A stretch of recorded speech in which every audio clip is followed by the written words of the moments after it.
નમસ્કાર, આપ જોઈ રહ્યા છો સ્પાર્ક ટુડે ન્યૂઝ। અનઅધિકૃત રીતે એલઈડી લાઇટ લગાવી ફરતા વાહન ચાલકો સામે ભુજ આરટીઓની લાલ આંખ જોવા મળી છે। ભુજ આરટીઓ દ્વારા ખાસ ઝુંબેશ ધરીને વાહન ચાલકો સામે કાર્યવાહી હાથ ધરવામાં આવી છે। એક મહિના દરમિયાન 144 જેટલા વાહનો સામે કાર્યવાહી કરીને કુલ 9,55,000નો દંડ વસૂલ કરવામાં આવ્યો છે। છેલ્લા 3 દિવસમાં 50 વાહન ચાલકો સામે કાર્યવાહી કરી 2,50,000નો દંડ વસૂલ કરવામાં આવ્યો છે। રોડ સેફટી લઈ વાહન ચાલકો સામે 1,000થી 5,000 સુધીનો દંડ ફટકારવામાં આવ્યો છે। ભુજ આરટીઓ ચિરાગ મહેરાએ લોકોને અનઅધિકૃત એલઈડી લાઇટનો ઉપયોગ ટાળવા માટે અપીલ કરી છે। માન્ય વાહન વ્યવહાર કમિશનર શ્રીની કચેરીની સૂચના અનુસાર અને માન્ય રાજ્ય સરકાર શ્રીની સૂચના અનુસાર અત્રેની કચેરી દ્વારા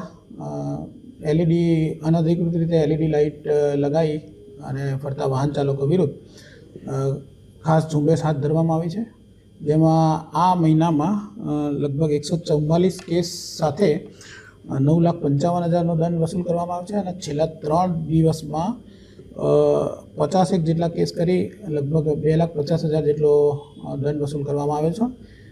એમાં શ્રી એનઆઈ ઝાલા, શ્રી વીએસ ચૌહાણ અને શ્રી વાયપી રાઠોડ જેવા અધિકારીઓ અમારી ટીમમાં સામેલ હતા અને એ અધિકારીઓએ સ્પેશિયલ ચેકિંગ કરી અને વાહન ચાલકોને દંડનીય કાર્યવાહી કરેલ છે।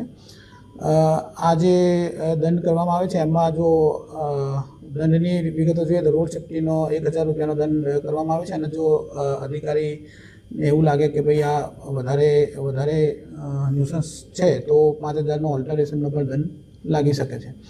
એટલે અમારી નમ્ર વિનંતી છે તમામ નાગરિકોને કે આનાથી અકસ્માત થવાનો વધારે ભય રહે છે, તો આ પ્રકારે એલઈડી લાઇટનું બહારથી ફિટિંગ કરાવી અને અનધિકૃત રીતે વાહન ચલાવવું યોગ્ય નથી।